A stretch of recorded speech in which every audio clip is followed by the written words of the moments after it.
Hey everyone, welcome back to the Bazai channel. Today, let's break down this super important diagram covering load balancers, API gateways, and reverse proxies, key components in cloud architectures. Let's start at the very top, where we have the clients.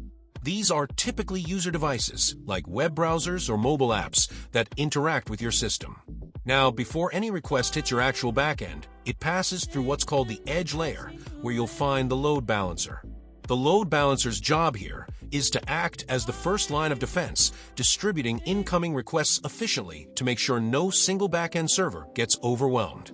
It's critical for high availability and fault tolerance. Moving one layer deeper, we reach the API gateway. This is where things get interesting. The API gateway is like the front desk at a hotel. It handles a lot of responsibilities to ensure requests are safe, valid, and properly routed.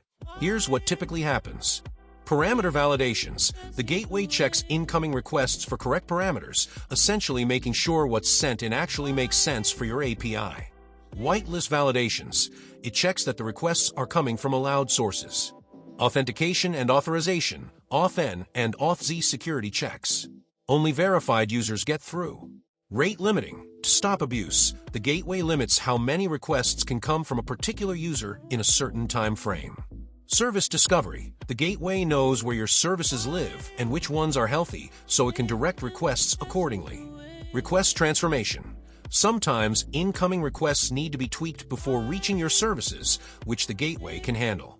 Reverse proxy. The API gateway then acts as a reverse proxy, essentially forwarding requests to the right microservice, hiding internal details from the client. There are also several support features like circuit breakers to prevent failure cascades, error handling, caching for performance, and logging for observability. Finally, in the service layer, we have individual microservices like user, orders, and inventory services. Each service is fronted by its own load balancer, managing multiple instances for scalability. For example, a request to /users gets routed to the user service, /orders to the order service, /inventory to the inventory service. Each of these services can scale independently, handle multiple requests, and maintain high reliability. So in summary, the load balancer ensures incoming traffic is evenly distributed, the API gateway manages and secures requests, and the reverse proxy routes calls to the right backend microservices. If you found this breakdown helpful, hit like and subscribe for more cloud architecture tips. Drop your questions in the comments below.